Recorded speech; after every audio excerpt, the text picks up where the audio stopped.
my phone number was put out on the internet. You're always learning. You're chief executive of a Premier League football club. Wow, how did that happen? I never set out to run a business. All I wanted to do was make films and television programmes. But a decade and a half later, I find myself leading a team, growing a company, and still asking myself, how on earth did I get here? That's why I created this podcast, for people like me who've had to push through doubts, insecurities, and barriers to build something great. Each episode, I'll sit down with founders and business leaders to talk openly about the mistakes, the wins, the imposter syndrome, and all the lessons we wish we'd known sooner. If you're trying to scale, grow a team, or simply feel less alone on the journey, this is your space for honest, unfiltered conversations about what it really takes to run a business. This is The Reluctant CEO. Welcome to the Reluctant CEO podcast. My name's Phil Arkinstall and I'm the Reluctant CEO. Today I've got a very special guest, Paul Faulkner, who is the CEO of Aston Villa, Nottingham Forest Football Club, the Greater Birmingham Chamber of Commerce, the Richardson family business, and has now set up his own business, Element 45. Paul, welcome. Thank you, Phil. Good to be here. So the Reluctant CEO is all about finding out people's journeys and getting a bit of insight into like the why of how you've got into your positions over the years and your business successes. So could you just tell us a little bit about your path? How have you got to where you got to today? Yeah, sure. I mean, it's a very good question, isn't it? And certainly, I didn't spend any time at school or when you're at university thinking I want to be a CEO. That's the goal. So I think sort of a reluctant CEO is probably a great way of positioning it. I mean, for me, it evolved, and I found if I was talking to my kids now, I say you got a role, you worked hard, you've got the chance to progress, and then in my particular case, I had an unusual set of circumstances where the opportunity to step into that sort of C-suite level management and ultimately the sort of CEO just sort of presented itself. So the particular circumstances there, I was working for the Lerner family back in 2006. I was working in New York, and one day the decision was made that we wanted to buy a football club, a soccer club over in the UK. And after months of due diligence, that ended up being the acquisition of Aston Villa in the summer of 2006. So I was a part of that transaction and part of that deal, but for sort of the first, sort of 12, 18 months of ownership, I had no formal role with the club. I was still working for the family, still living in the US, spending a lot of time over here in Birmingham, but there wasn't a plan to be the chief exec. And in the end, we had a few challenges with some of the senior management there. I got asked to sort of get over to Birmingham, spend some time there with the team, the management team at the club, who I'd got to know very well over time.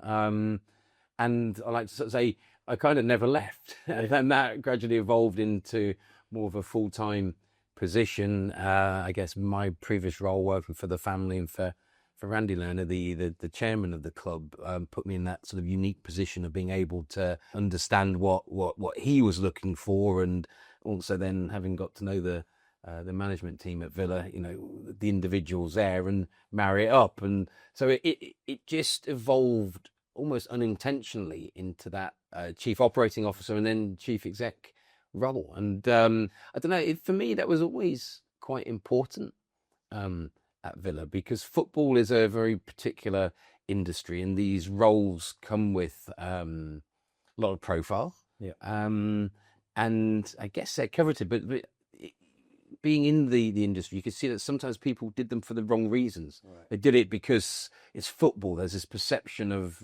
sort of glamour, I guess, that goes with it. I mean, that's certainly the case if you can put a pair of boots on and run around the pitch and do some magic with the ball.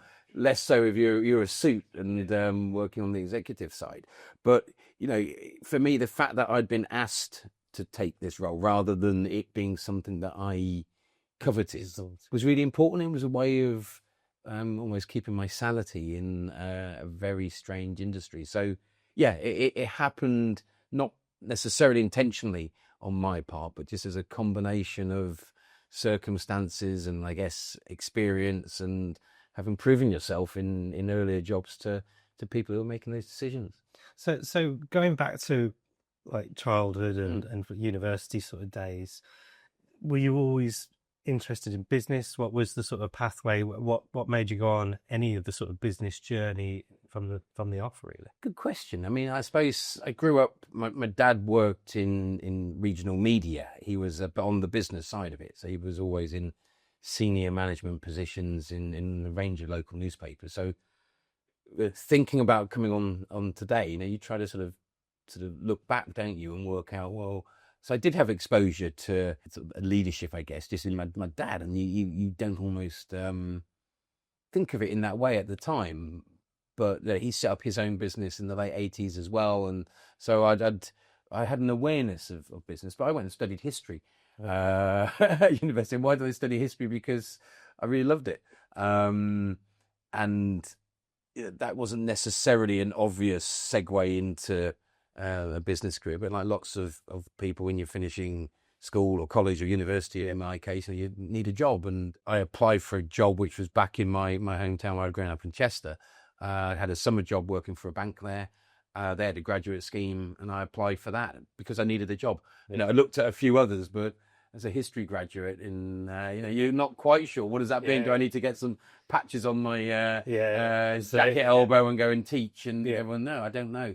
So it evolved, and I think I've got quite comfortable over time of not necessarily having a set path, but knowing that if you almost think a little bit more, almost more short term, and just do the very best with whatever you're doing, opportunities then sort of present themselves. But it didn't feel like a calling, I don't know if people going into medicine or teaching or those sort of vocational degrees. It can, people can feel it very strongly from a young age. That wasn't the case for me, but I suppose business was a natural home. I never thought I was going to go and really do a vocational occupation.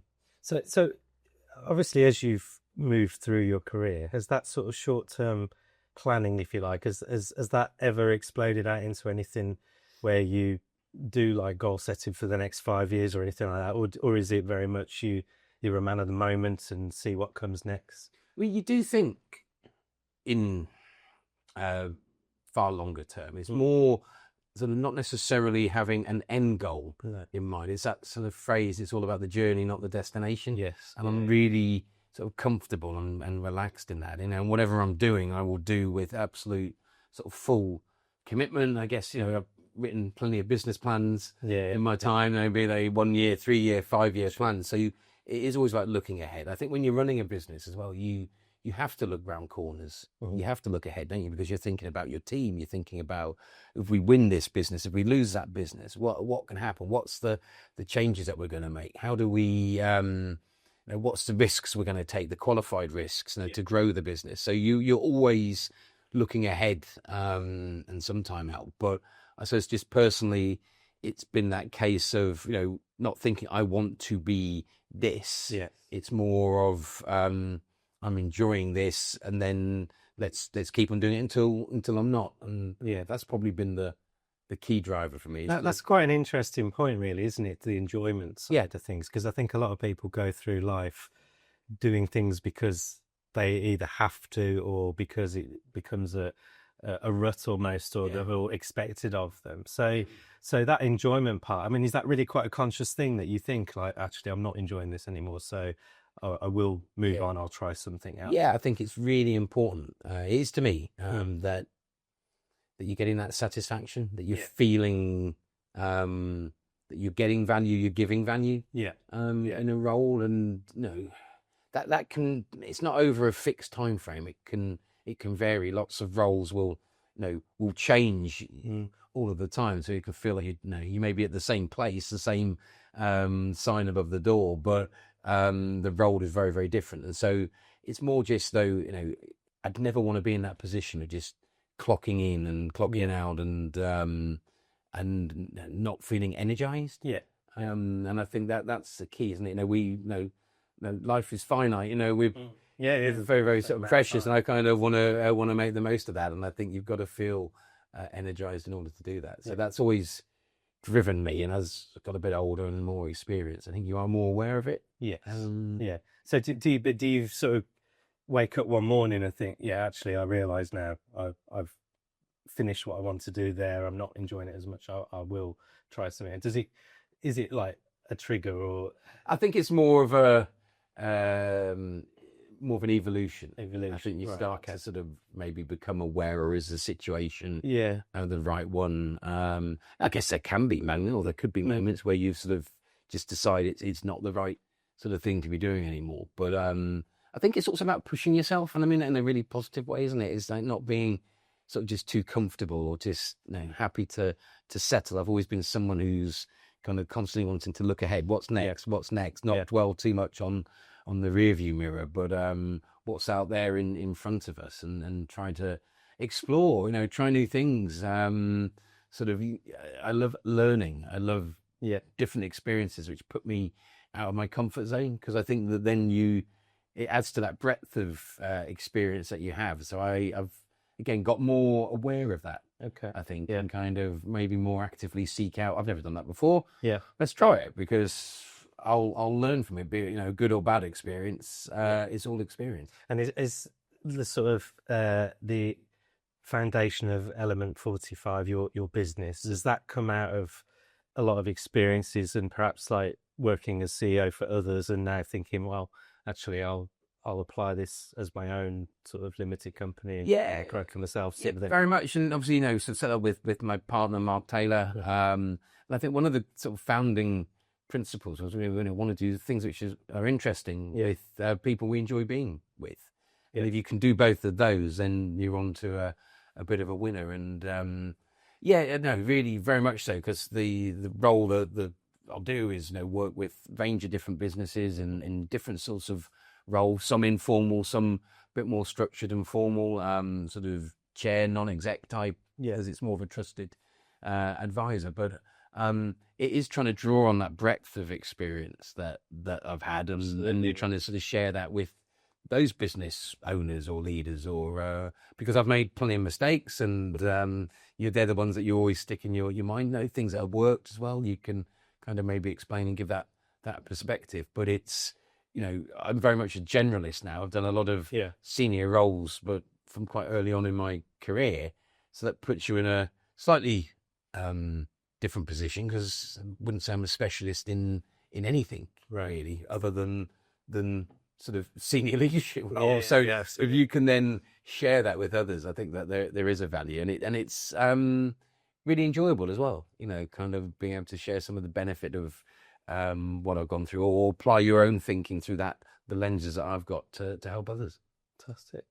So across your career, I guess you've seen quite a few challenges. I mean, has there been anything particular that's sort of caught you off guard, and you've had to sort of scramble and sort of innovate and, Yes. An awful lot. I mean, obviously, COVID and the pandemic is an obvious one, which I think caught the world off guard, didn't it? And I remember, but things like the Brexit referendum. I was working with Chamber right then, and while we had prepared for two outcomes, I'm not sure we were completely ready. And so I remember waking up early in the morning, the results were coming out, and needing to sort of scramble. Certainly, in the football world, there's all sorts goes on, and the phone would go quite frequently in the middle of the night, and that's never a good call. No. When that happens, and there's various situations or scenarios. And I mean, for me, there's a common theme is having a great team around you. Yes. And this is where, when you need to move quickly to scramble, you pull that team together virtually or sort of literally, and you quickly go through what's happening. Everyone's able to share their thoughts. You kind of are able to collate the best ideas from people who know what the mission is, and you all kind of will trust each other, and you kind of assimilate that down, build a plan, and kind of can try to execute as quickly as possible. And I think that's that's where that team is so important, because you've got to motor really quickly in those sorts of moments and get on the front foot. But it's when you have the team, I think you make better decisions, but obviously you can also cover more ground. Yes. So something like COVID is a great example where and at the chamber, you're there to advise businesses. Had 3,000 members. There's an awful lot of people who don't know what's going on. They need help and support. Yeah. We needed the same. We were trying to figure it out as an organisation, but it was almost even more important to get that there it was changing sort of by the hour, certainly by the day, of what the rules were and what the support was for businesses. And it was to sort of really quickly work out ways of how do we get that out to our members using all the sort of the various different channels. And I think we did get on the front foot there and held that, and you were able to really help an awful lot of people, which is definitely. That's the purpose of that organisation. But it was a massive sort of team effort.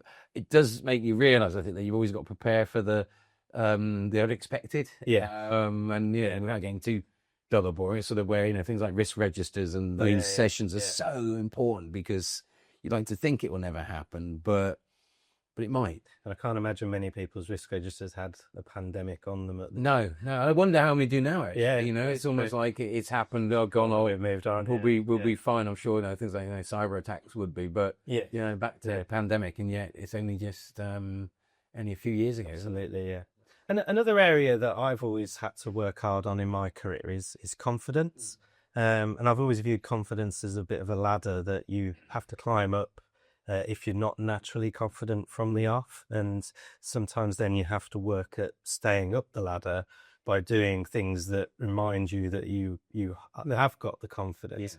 How have you felt with your confidence through your life? Have you always been quite a confident person, or have you really had to work on it as you've gone?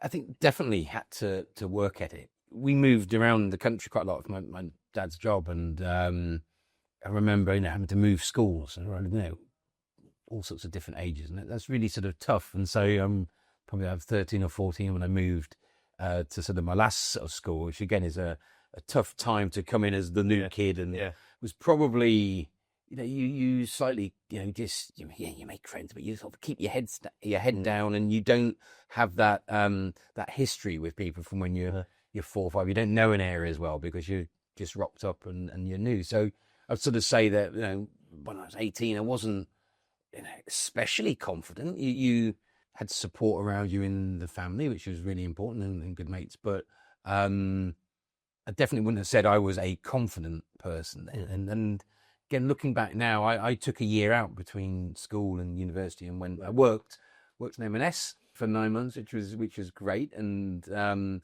went travelling on my own, sort of backpacking around the world and went to Australia, and that getting out in the real world, really helped me to grow up. And I think the travelling piece was fantastic for me, because it did give me more confidence and getting used to, again, more new circumstances and figuring stuff out. And I feel like I sort of came back from that a different person. And I know that it's tough for kids now, and you're trying to work out what to do, but being able to get off the conveyor belt. I think if you can, and it doesn't suit everybody, it's really, really important. So that's something I'd always sort of be able to endorse or recommend to kids if I'm talking to them. But and then it grows, doesn't it? And you are put in positions, and you have all those doubts that everyone does. I don't know what I'm doing, and I guess there's that slight sort of fake it till you make it, and then you have to draw on what you've done before, and you've built a track record of success, and you kind of go, well, I can figure it out, because you start to get more experience. Well, I did it then, and I did it then, and it's about exploring, and it's about drawing on support that you've got around you and resources, and then you probably build that confidence. I like that idea of the ladder, and I think you still do it. I think it's probably a bit of humility, isn't it? I think it's a good trait where I'd never like to be someone who thinks I know it all. I like that bit of uncertainty. It keeps you honest. It keeps you grounded. It keeps you focused, so that you're always going right. I really want to do a really good job here. I'm never going to be blasé. I still get out of bed every morning, kind of with that sense in my stomach, that energy. I need to be on this. I need to understand. I need to prepare. And I'm not just going to wing something. I suppose that's not necessarily a lack of confidence, but I wouldn't ever be methodology, isn't it? Really, this is fine, and that then gives you confidence. Because you go, that's how you've dealt with things before. You're ready, you're prepared, and you'll get a good outcome, or the best outcome that you can. So a big focus of the podcast is about growth, and obviously you've gone through a lot of experiences, a lot of sort of public level experiences as well. How does that sort of feel behind the scenes? So the day when Randy Lerner says to you, Paul, I want you to become the CEO, you're going to have to be the front man of the team from a business point of view, and you're going to have like hundreds of thousands of football fans like keeping an eye on you all the time and looking at your decisions, etc. But what's the feeling behind the scenes? Like, what did you feel when that sort of day came with that, and with your other roles as well? Yeah, I think you certainly feel the weight of responsibility, like Villa or Forest or the Chamber, which institutions have been around for 150, 200 years. You do feel the weight of that on you. You are a custodian for a period, and that's you're aware of who's come before you. People will come after you, and so it focuses the mind. Yeah, I think it's really important. I've found to have people around you who you can sense check stuff with. And so there's been different folk who've played that role for me, but being able to pick up the phone, or certainly the football clubs, it would be, you go for a walk, even at the training ground, it'd be like, I really seem to go off and walk and talk situations through so that we're making the right decision. So I guess these are those private moments, where it's that preparation or working through the scenarios, or sometimes it's just getting ideas and thoughts out of your head. Sometimes when you do that, you realize that, yes, you've got a fully formed idea there. It's great. Sometimes as you're saying it, you go, that's actually makes no sense. It's nonsense, but you kind of needed to verbalize it. There's always different situations. I always remember at Villa, there was one time, and I got to know John Motson, the late great John Motson, quite well. He was a lovely man, and he'd come and commentate in quite a lot of our games, and he'd sort of speak. And there was one time we had a manager where we were under some pressure, and John was like, I want to do a piece to camera for you for Football Focus. Yeah. Something like that. And, this is almost like we weren't in a great situation, so you don't really want to do it, but it's John Motson asking, number one, and it's the right thing for the club, and obviously fans will want to know. But it was a pre-record, right? So that's fine. So it kind of takes a little bit of the pressure off, and then so we're going to go and do it in the stand before the game. We walk in, and then John says, "Oh, actually, they've asked me to do it live. Yeah. So if you can just stand there, Paul, and we'll get to go." And I had maybe it was long. It felt like about 5 seconds to sort of cycle through my brain, and you're going, "Okay, don't give the dreaded vote of confidence. Let's not do that, because that's going to put pressure." And in the end, I think I did. We won the game. It was all okay. But I remember, you were suddenly really out of your comfort zone. I think, you really quickly try to just take that deep breath and step forward. And people are all nervous, aren't you? You get those situations that you don't feel capable. I guess I've been in some where you've got no options, or it's too late. Yeah. And what experience teaches you is that more often than not, if you're careful, if you're measured, or you built up a track record, you'll be fine. Yeah. So that then encourages you to do more. And I'm sure there's lots of people who don't do things because they think, I can't do that, or it wouldn't be for me. Yeah. And if they're wrestling with that, then you always want to say, look, I'm sure you'll be fine. What's the worst that can happen? Go for it. And it's that back to the confidence point, isn't it? That you'll be better than you maybe think. You will be your own harshest critic. So sort of, keep trying to push yourself. Definitely important. So have you had a sort of painful or really awkward moment in your career that actually the impact of that moment and the lasting effect has really sort of changed how you view things?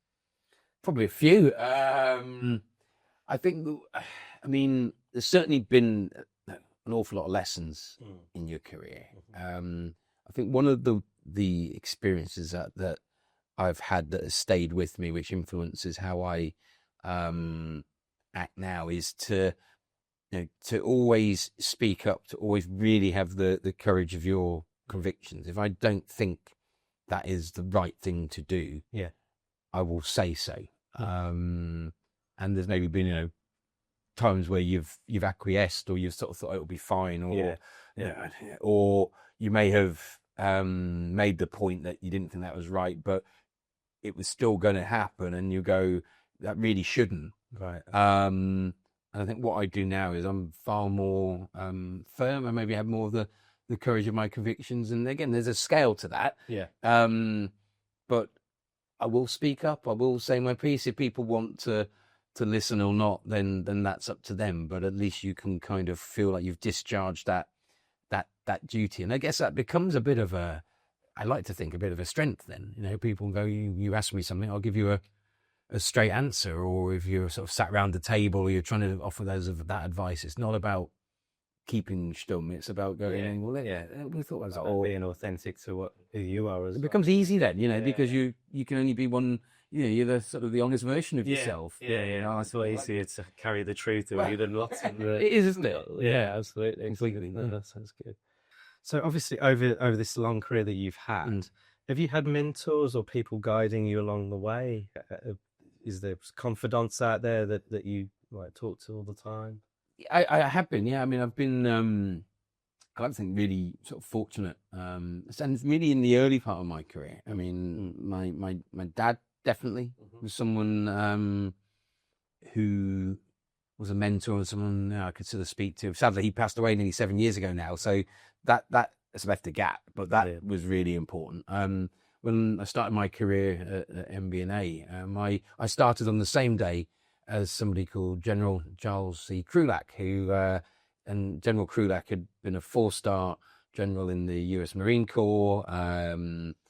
So he'd commanded the Marine Corps, an incredibly decorated military vet, and he came in to MBNA to be the chief exec of MBNA Europe. We had to start on the same day, and I got buddied up with him for a year as a mentor, and so probably once a week we'd kind of go for breakfast, and I had an absolute crash course in leadership from somebody who had written books on leadership, and he wasn't so much focused on the technical aspects of credit cards and you know, lending money or selling credit cards, but you know, I just was like a sponge, and that ability to soak that up was incredible. I feel so fortunate, and obviously our paths then crossed again at Aston Villa because he was on the board, and so when I was, you know, in that position as chief exec at a pretty young age, I did have somebody who I'd known for a number of years and who I'd already learned from, who I could kind of use as a sounding board. So that was really, really valuable. And then as I've gone through my career, I've had some great relationships, and you know, you're always learning. If anything, it gets harder as you get older because you're then seen as the more experienced figure. And again, sometimes you're going, well, who do I speak to? And I've had situations actually when I lost my dad. Right. I remember someone around Birmingham I really looked up to, who I asked if I could meet, and I was wanting them to sort of be a mentor and not say fill a gap, but you know, sort of someone sort of a bit older and wiser than me who you could just sense check the stuff with. I always remember we met for a coffee, and you know, I wanted to a little bit unload or get thoughts, and instead it ended up going the other way, and I realized that somehow we just hadn't positioned it right, and I remember kind of coming away, you know, you still that sense of disappointment. So I suppose you know, it does get harder, but I find now I've got lots of people who I'll bounce stuff off, and you're still trying to pick up that bit of wisdom. But no, I guess equally you're then moving into more of a mentoring, absolutely, relationship for others, and I enjoy doing that. But equally recognise you always got to learn. The minute you think you can't learn anymore, I think you've got to give up. But it's always worth listening to those who've been there and sort of done it before you. Yeah.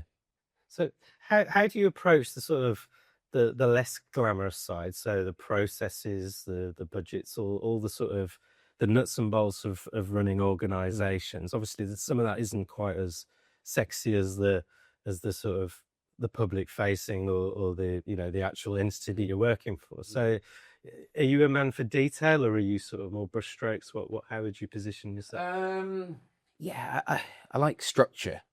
You know, so it's kind of making sure that everyone in the organization, in the team, you know your goals. We've got good sort of clarity. I like to sort of think I've got quite a simple brain, so I'll try to take a situation, break it down to the most simple components, and then you can build it up into the complexity. But for me, it's always about trying to push and ask those questions to go, if I don't understand it, I need it more simple, more simple. When it clicks, then we can kind of take it forward. So it's then making sure that there's ways to, so it's about, around structured ways I can get that information that I need. I suppose I like little and often communication, sort of edit as you go along. So I'd much rather see a regular flow of information than wait for a week and just have it. So I suppose that's where the detail is. I love the numbers. Again, the sort of football clubs, I remember sort of getting sort of ticket sales numbers probably 6 or 7 times a day, because you would know we were at 9 o'clock or 11 o'clock or 1 o'clock how that game was selling and trends. And it's funny, I'm working with a business now, Ellison's, sort of professional hair and beauty wholesale business, and again, you're getting those daily sales numbers, and I love it because it's giving you that instinctive sense of where the business is at any one time, and all the daily fluctuations. But you need to understand that. So I love that attention to detail. I think part of what you then have to do as a senior leader is to just get that helicopter view.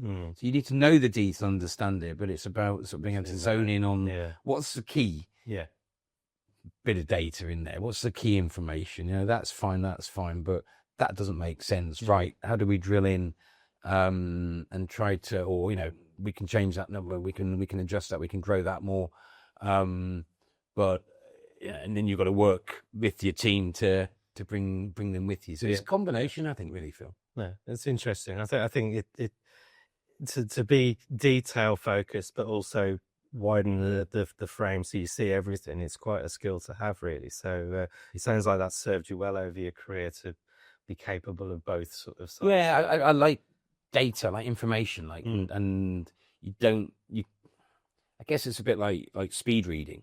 You can pick up stuff quickly and log it in your brain. So that's why I'm like, just copy me in. People who work with me will hear me go, say all the time, copy me in, because I don't need to necessarily be driving. I can graze on it, and as long as I've kept the flow of what's going on, then I'll know when I can add value down the line. Whereas if you're coming at it cold or you're not aware, you can't really influence stuff. So, but I just used to it. I like doing that. I like lot of information, really. So one of the things I hear a lot recording these podcasts is people suffering with imposter syndrome. Has that ever been something that's got into your psyche, or you sort of batted it away and you just crack on? It does. I mean, football, it's not many places to hide. So that's something where you're doing your job and you get a lot of direct feedback. Now, be that social media or message boards or when I was at Villa and things weren't going so well, I know my phone number was put out on the internet, and so I'd be getting text messages with how should we put it, direct feedback, and you can I'll leave you to sort of imagine some of that. So I'd say in that situation, and you see it now, it's far more social media and people sort of commenting on people get trolled and all of that. It's really hard to totally shut it out. And so does that make you doubt or question? I think if you wouldn't be human if some of that didn't permeate or kind of affect you, and so certainly that makes it harder nowadays. I think you have to be. You're trying to get that self-awareness, aren't you? And are you doing a good job? And again, I think you'll be your own harshest critic, which is sort of probably at the root of imposter syndrome, really. And how do you overcome that? I guess you rely on feedback from others. You rely on those above you, or if you're a chief exec, there's always a chairman. There's always somebody who can kind of offer that feedback. And it's not only just am I doing a good job, but it's trying to understand what's going well, what could be working better. And I think that again, you have to then look at track record and results and be kind to yourself and understand, well, we've done that, we've had some successes, we've achieved some stuff here, so I can do it, and use that as a fuel to keep on going rather than to feel, no, I don't deserve to be here. But I mean, when I'm sort of, I don't know, late 20s and you're chief exec of a Premier League football club, or I'm 30 years old, I'm on the FA council or whatever, 33, 34, I'm on the FA board. You're constantly feeling, wow, how did that happen? Do I deserve to be here? Should I be here?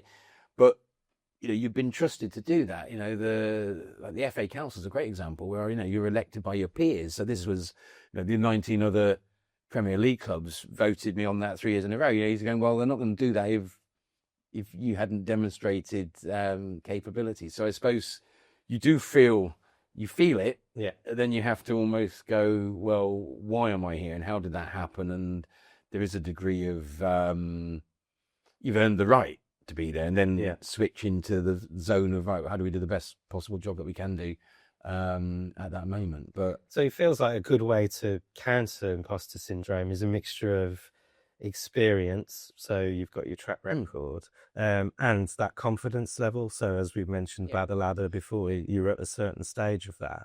Do you think that is where the balance comes from? It's like, if you've got those two things, you can crack through imposter. Yeah, I do. And I think it's having good people around you. Yes, a team as well. Where you can, both team, family, people just the confidants, people to talk to. I'm a big believer in that. Like, it's what's between your ears can, if your greatest strength, it can be your greatest weakness. And it's back to that idea of you can verbalize some of your worries, your concerns, your fears. You're in a better position. It's almost like getting it off your chest, but someone someone's keeping you up at night. You're really, really worried. Yeah. Share it. Yeah. And then someone gives you a different perspective, and it may be, oh, I hadn't thought about that, or don't worry, this is going to happen, or well, what are you going to do about it? Well, I think it is about drawing on your own experience. It is about looking at track record and building your confidence, and then it's recognizing, though, how do you get out of your own head with the right people? Yeah. And I guess that comes back then to giving yourself the confidence, giving yourself permission to be there and to go forward. And again, it's that balance, isn't it, between confidence but humility. Yeah. And I think we see people who are arrogant, and you can go off and make loads of mistakes. Sometimes you see people who you feel have got so much confidence. You're like, wow, how do they do that? Or they're blagging it, and surely they'll get found out. I mean, I'm sure they have their doubts as well. Yeah. But I think humility is really, really important trait to have. Yeah. So I think everything you've just said there about, like, running a football club, for example, and having all these troll fans sending you horrible messages, I suppose it's still that all of those layers of experience and the people around you, plus it still has to be fun as well. Yeah.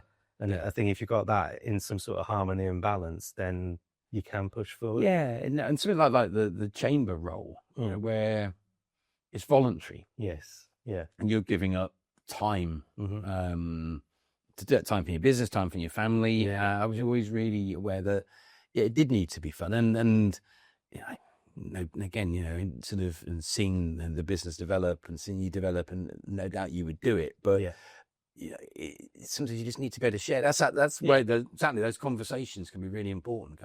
Doesn't mean that you're not going to have that bit of adrenaline before you're standing on stage and talk to hundreds of people, because I think that keeps you sharp and keeps you switched on. But equally, it's kind of recognizing this is a fun thing, and it's a moment in time, isn't it? It's a sort of a year or 2 years, and that, or maybe more. I think.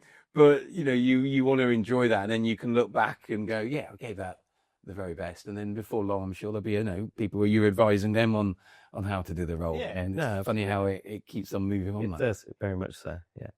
So at the stage of your career that you're at now, how do you measure success, both professionally and for your family? Good question. I said, part of what we wanted to do with Element 45 was things that were interesting, working with good people. So some big measure of success is that happening? And I was doing that analysis to go, I'm enjoying that. I'm enjoying that independence and that freedom. And if it doesn't mean it's easy always, when you're working with businesses, and sometimes there's some pretty challenging situations you've got to deal with, and and certainly the economy isn't helping anybody in general at the moment. And so, but is there a challenge there? Are you feeling energized? And I think that really, really matters for me right now. And there's stuff that I'm doing it sort of more community related. I'm a trusted Kids Village charity, or I'm involved in the Plan for Neighbourhood board in Sutton Coldfield where I live. It's like, do I want to do that? Yes, I do. And I'm kind of that makes me feel, is that being successful? And I probably, I don't know, do I reflect enough on it? I'm not sure. There's the odd moment where you go, that's been a good year. You've really enjoyed that. You've been valued as well, which is always important. Yeah. That you kind of stop for a moment and go, great. I think I'm wired where you're always looking forward. What's next? What's next? And that ability, I think, to keep putting one foot in front of another, and you go, pour your heart and soul into anything that you do, give 110%. Then it feels like that's a sort of a really nice measure of success. I'm not necessarily chasing anything sort of now in my career, which is good. And we spoke about that right at the start about, people sort of, if you're 18, I want to be a chief executive. Chief executive what? It doesn't always work like that. But right now it's just about being energized, enjoying what I'm doing, adding value, and that ability to learn still. So see those new experiences and think, well, I haven't done that before. Yeah. Let's see how that goes. But there's no like measured plan in 10 years. You'll be lying on a beach in Hawaii or anything like that. It's just more taking. Do you know what? I'd love to be doing that. See, we've got a few plans and there's sort of things that you'd like to do. But yeah, I'm kind of more, I know life takes all sorts of different sort of turns and paths. And so it's not sort of fixed on a particular idea, but it's more around keep on sort of driving forward right now. And so success is a byproduct of doing stuff well. I really believe that. And you're then able to weigh up, like, do we want to do this? Do I want to do that? Do I want to have this or have that? And not especially sort of material in that way. But, as you say, there's the chance to go and spend that dream holiday in Hawaii and sort of lie on the beach, then they're nice things that you can sort of have the tangible there as well to work towards. But you only have the ability to do that if you're enjoying what you do, and say it's that success is that byproduct of doing the core stuff well. So a big thing people suffer with, like as entrepreneurs and business leaders, is burnout. Has that ever been something that's affected you, or have you managed to avoid it, or is it just where do you feel? I think it's very real. I think you've got to be very mindful of it. I'm probably good at saying that to people. I'm quite less good at managing my own energy levels. I mean, certainly, particularly in football, it was 24/7, 365 days a year. It became very all-consuming. And when I finished Villa in 2014, it had been a really intense period. And I think probably didn't take as much downtime to recharge, and those sort of closest to me could see that it really taken a toll, and you could probably see the stresses and the strains that you carry. So I think I'm aware of that. I sort of like to think you keep. I went and found a role. Well, I did a role at Forest a couple of months later, so maybe didn't take as much time. But I think you do have to be aware. I think getting those breaks or sort of holiday sort of massively important. I know someone I worked with early in my career used to be pretty religious about having a week off every quarter, at least. And it's not always possible, but I knew what he was doing. He was kind of giving himself that time to constantly recharge and refresh, rather than building it up to the big sort of 2-week holiday. But I've worked for the other 50 weeks of the year. So, and the world doesn't get more simple either, does it? I think we are bombarded by news and information and so many different sources now that our brains are probably working in overdrive. So I think I think anybody, not just in a leadership role, you've got to be aware of it. If you are a leader,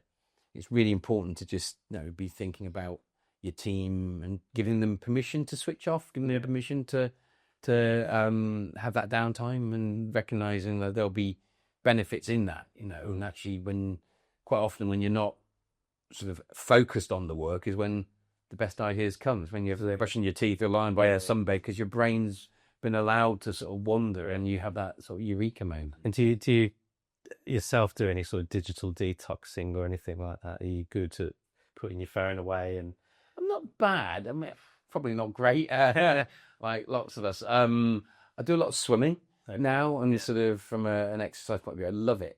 And that's great. If I'll go and do a half hour, 40 minutes sort of swim, it's just, I find it quite therapeutic. And just ploughing up and down the lane. Right. Okay.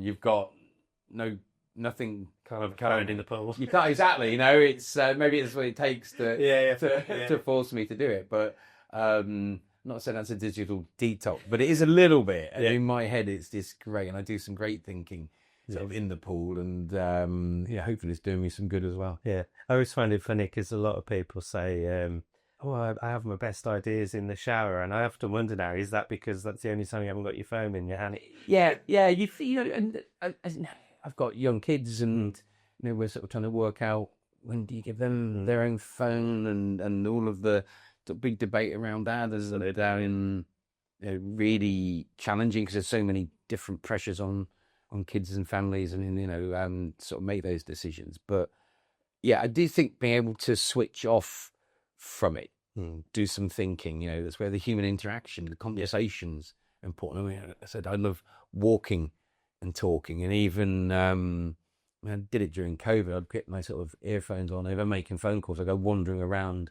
sort of Sutton Park, where I live. Probably like a lunatic, really, with a sticky pad and a pen and notes and who am I calling. But it's that process of walking and talking was almost like a way of sort of keeping myself a bit fresh as well. Yeah, I've been to a few networking events where it's walking and talking, and I think it is actually quite refreshing because there's something that in your mind saying, actually, I'm getting some exercise, some fresh air, but I'm also doing some. And I think it's because you're doing different. You obviously have to move. You have to look. You have to weigh up. I've got to cross the road. I've got to do whatever. That your brain is probably, the synapses are firing in different ways, and that can actually spit out really good outcomes. Yeah, absolutely. Yeah.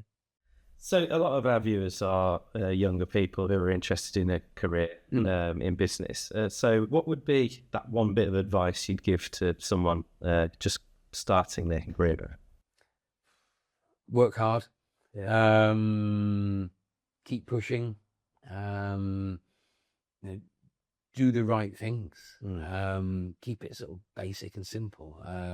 The hard work bit.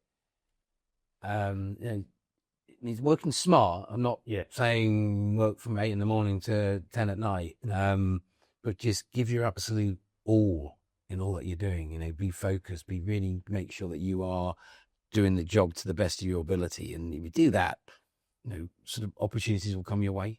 I've never really come across people who've been super successful who it's just all been luck. Yeah. It tends to be around, you've got to put that graft in, you've got to be really open-minded and really sort of engaged in all that you're doing, and kind of give it your absolute sort of best, and then the next thing and the next and the next thing will sort of come, really. Yeah, it's that graphic of an iceberg, isn't it, where the iceberg pops above the water, but everything underneath it is what's got them to where they've got to. Absolutely. And again, with football as a bit of a theme this morning, it's if you're going to hit the ball in the top corner of the net, you can't just step up and do it. You've got to take 10,000 kicks before you have the ability to do 10,000 hours. It's the Michael Jordan, I think, the quote about all the shots I missed, and then lead up to the one that you nail when you really need to do it. So it's but you've got to